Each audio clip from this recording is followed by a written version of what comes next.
Kami ang magkakaibigan na nagpaplastikan, ito ang patunay na kahit nagsisiraan kayo, magkakasama pa rin kayo para magbanding at para kumain. Na pagdesisyonan niya namin mag-ambag-ambagan kami gamit ang credit card ko para maranasan naman namin maging social paminsan-minsan. Nagtanong nga ang kaibigan ko kung may VIP room nga daw para hindi kami maabala ng ibang mga customers ng mga nasa paligid namin kasi nga nagpipiling social kami. Alam niyo na bilang Slapsoy, ang madalas lang namin kainan ay mga Jollibee, Chowking, KFC, Wendy's at kung ano pang mga fast food. Kaya't mag-explore tayo dahil nagtatrabaho tayo para minsan i-treat naman natin ang sarili natin, hindi puro fast food lang. Ito nga't binigay na ang menu sa amin, mag-order na tayo at kung ano yung pinakamasarap na sa tingin namin ay mabubusog kami. Yung family nga pala ng crispy pata ang in-order namin na nagkakahalaga ng 975. Nag-order din kami ng chop suey dito na 280 pesos. Nag-uusap pa lang kami sa trabaho, nakakain kami sa Kuya Jay, na-imagine na namin kung gaano kasarap ang crispy pata, kaya naman abangan yung mamaya yung food review namin.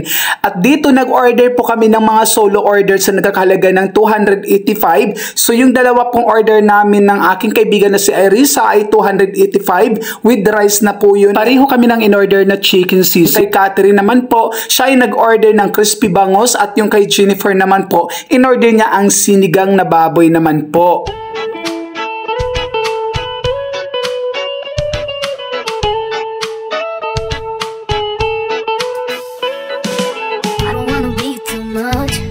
I just wanna feel your love. I just wanna know how you feel, baby. I just wanna go where your love take me. I'm losing my sanity, you take me under. For you I surrender, you're making me land on. Kainan na mga plastic kong friend. Ang extra rice nga pala dito ay 60 pesos po. And then free na rin po yung drinks na yan. Nakastama na yung antin nyo. Busog na yan kaya pinaglalaruan na yung crispy pata buto. Obe halo-halo ang in-order namin dahil common na ang special halo-halo kaya trinay namin to. And ito po ay 89 pesos dahil ito po ay regular lamang po. Hindi siya sobrang matamis, sakto lang po. Malambot ang ice at yung sahog na halo-halo ay hindi naman ganun karami. Pero okay na rin, mura lang naman yung kanyang price. Magpo-food review tayo sa kinain natin dito sa Kuya Jay. So, unahin natin si Catherine. Yung crispy pata, out of 10, ano yung score mo? 9. 9. Yung chop suey, out of 10? 9. 9. Yung crispy bangus mo, ano yung score mo? 10. 10.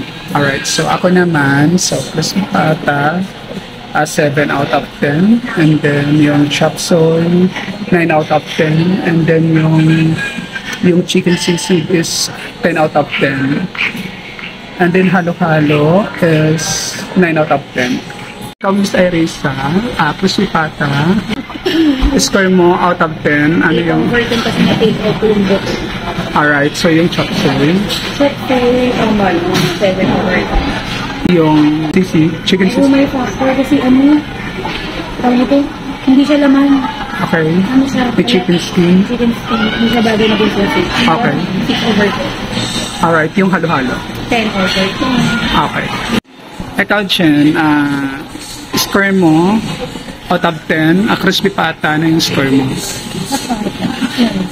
9 out of 10. Yung chop suey? 7 out of 10. Yung solo order mo na sinigang, ano score mo?